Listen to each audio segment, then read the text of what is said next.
There's lots of things we can gather from the data we just pulled out of this workout. Let's just talk about some of those things, and I'll show you examples. It's something I call decoupling.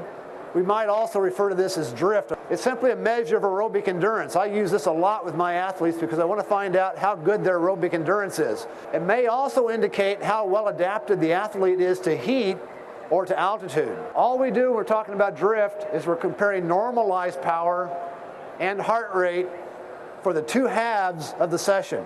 What I'm looking at is how much did your heart rate drift relative to your power during the workout. And that's all that's figuring out for me is how much did it drift, how much did it change. The goal is to have less than 5% drift. Here's an example of an athlete in a race.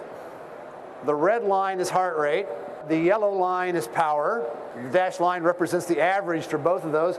But you can see there's a very slight separation between these lines as you go from left to right.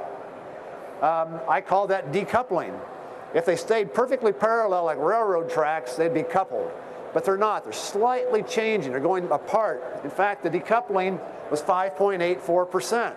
So there was a slight change, a slight pulling apart of those two lines. What the athlete was doing was he was watching power. He was riding, watching his power meter, but I can also see his heart rate rose slightly. Over the course of a long workout, say several hours, 4 hours or more, this would really be quite good, especially in the heat, especially at altitude.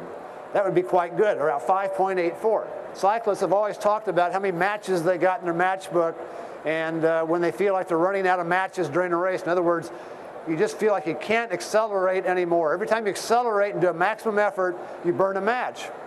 And you've only got so many matches to start the race with, and once you burn your matches, you're done. The race is over for you.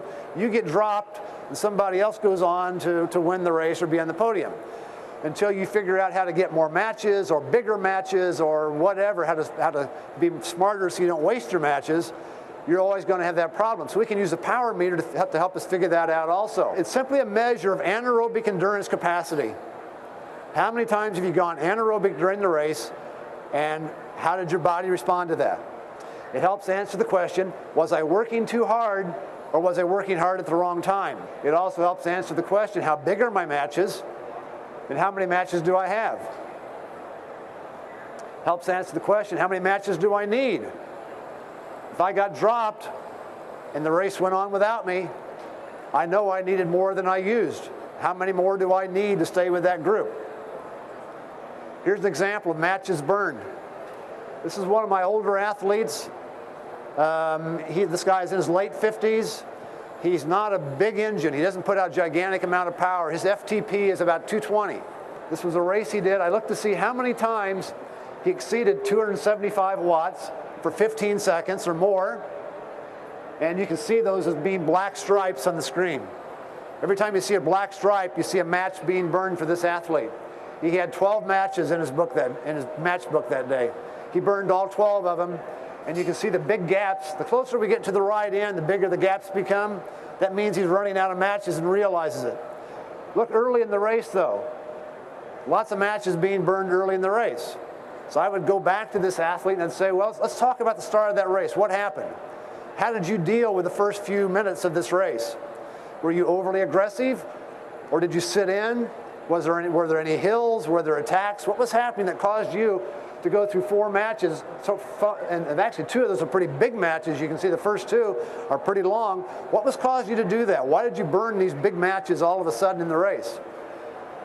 And then we can see toward the end, in fact, he was dropped about right here in this race. He got dropped, and we can see big gap. He's now waiting for somebody to catch him, a chase group to catch him. He gets back on with them, and now he rides with them for the rest of the race, and he starts getting excited toward the end of the race, trying to do well with the group he's now with, the second group.